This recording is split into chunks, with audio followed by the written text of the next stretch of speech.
A terrific first-up record and a terrific record here at Pakenham. Yeah, definitely. And he's got apprentice jockey Emily Posman on board tonight. She's won on him first up before as well, so the claim helps bring him in there. He's trialled up well this time around. You know, he's a horse that's going to probably appreciate a little bit further than the 1,000 metres later on in the preparation. But hopefully we've got him fresh enough tonight, and if they put a bit of pace on, it'll let him finish it off. And then we finished the night with Mdn-Sw in race number 7. 2 runs back this preparation on both occasions has found one better. Hopefully third time lucky tonight. Yeah, definitely. I think last start he probably had a few excuses there. Had a bit of a tough run in transit. But I think tonight he gets a senior jockey back on board. Conditions should suit him, and hopefully he can get the job done. What's your best tonight? I'd say probably Maldini in race 7. There we go. Good things come to those who wait. Now tomorrow you're heading to Flemington. Work, pleasure or both? Mainly work tomorrow. We've got runners all through the day, so that'll keep us busy. But yeah, it should be a good day. It's going to be a terrific day of racing. I think it's safe to say you've got chances in very competitive races. They're one you're upbeat about? Yeah, Maher called Blinded by the Light. She's been really good this preparation. She was good at the Valley last start, even though she probably didn't love the tight turning circuit. So back to Flemington tomorrow.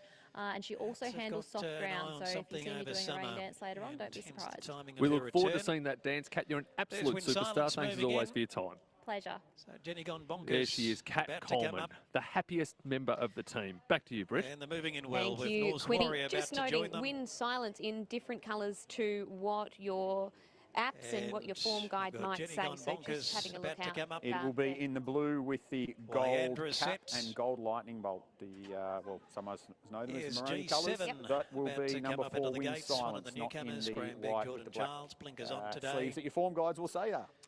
Or you can listen to the description of Adamo. Luke Curry behind the gates. Yeah, I don't know what the story is, but I'm tipping that Daniel Stackhouse has put on the colours for Southern Slammer. He rides in race 4. He's so keen to get on board that horse. He's put them on 2 races early, hence the Rupert Lee colours here on Win Silence. We're set to go. Ready for race number 2. Gates open, they're off, and Jenni Gone Bonkers got the best start. G7 trails, and Best Terms goes back to second last. Jenni Gone Bonkers was first out, but she's not going to lead because there's pace from lower draws, including Wyandra and Win Silence. And Wyandra will just lead Win Silence, who's now railing through to hit it. Then comes Norse Warrior inside of Jenni Gone Bonkers, slotting in 4th. 2 lengths away to G7, and Best Terms is back with it. 3 lots of pairs. They head off the back straight, close to 800 to go. And now it is Win Silence going clear. Win Silence by 1 length on Wyandra. And then the Norse Warrior on the inside of Jenni Gone Bonkers, poised in 4th. About 3.5 lengths off the lead. Best Terms is next. And then G7 on the running rail. So Win Silence takes them toward the home corner, kept together a half length. Wyandra's getting closer now, only a head away. And here's Jenni Gone Bonkers. Ethan's got her rolling in the 3 wide line, now quickly staking her claim. Norse Warrior waits back on the fence. Best Terms of the back to follow. Tracks up the favourite. Gets into the centre of the track now. And G7's not that many lengths off them, but still well back in the field. Jenni Gone Bonkers is unleashed. And with 250 metres to go, she sprinted very quickly. Inclined to lay in, but she's still going forwards more than she is sideways. And she's got 7 lengths on them in the twinkling of an eye.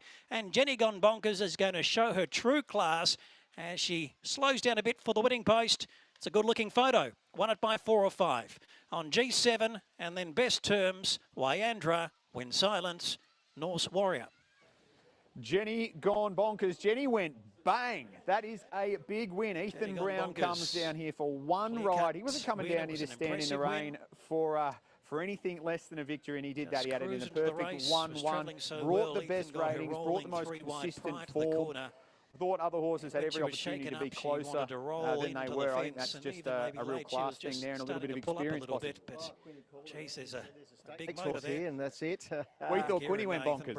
No, but listen, that was she's got so much more improvement. Like I said, she didn't close. She just looked big and strong, healthy, and you know she gives some You know, the horses that we thought trialled well, but she's just given a spanking. She did, and I thought the leader might have been a little bit keen through the run, Win Silence, but looked to be travelling okay. G7's run on well. I don't want to call it just too much of a black book run yet. We don't know how well they've gone, but that horse has gone well first time at the races. Probably enjoyed this ground because we saw it trial nicely in heavy ground as well. So best terms, it was fair, but I don't think you can talk really about anything else than Jenni Gone Bonkers. We'll just black book her, absolutely. Let's head across to Brit, who's got Dan Schmidt.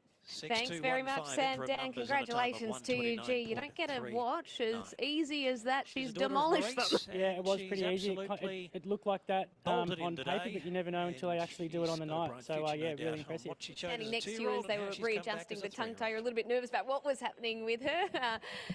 But clearly, once they'd got her away, all of those concerns were alleviated. Yeah, she won pretty convincingly, but still testy conditions. She had to come out and do it. She'd been a bridesmaid a few times, but now she's got the maiden out of the way.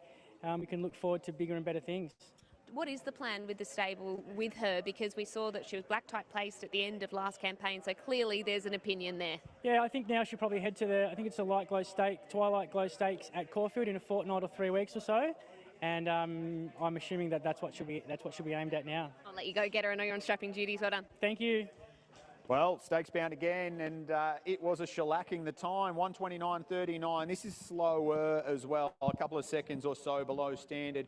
Not as slow as the first one, which was 5. But Glenn, I guess that's what that's saying now is that this ground is probably genuinely well into the soft range. Yeah, well, I mean, as where this rain's falling down, they've raced on, they've opened up the track. So, you know, the footprints that these horses are making, there'll be a little bit of water getting in there. So this is what you see as a kickback. Absolutely, and even some of these horses that were going to the races for the first time and getting in this shifty ground. So anyway, a man who's ridden plenty of winners of late and he knows when to come just for one ride. Ethan Brown joins Brit.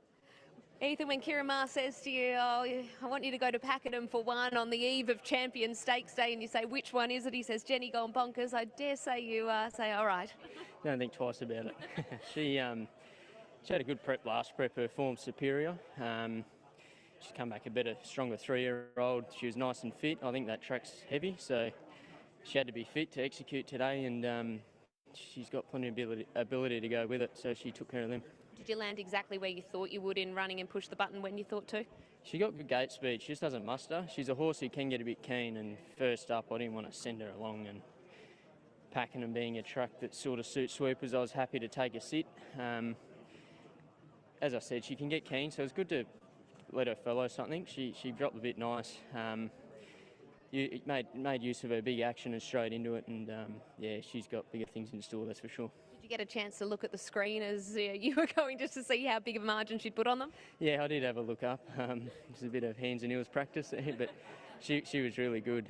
She switched off a bit late. As I said, that track's very heavy, so they're going to make hard work of it. So be within striking distance, and yeah, punters do the wet track form.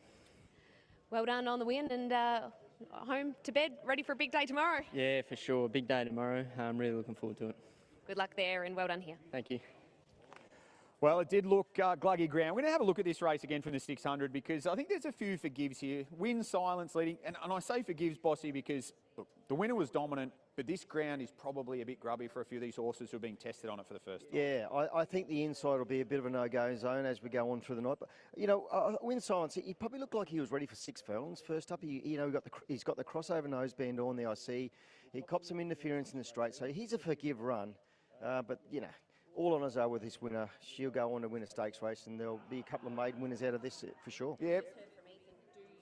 Track form is exactly what he said. So if you're sitting at home, look at those heavy track winners because it is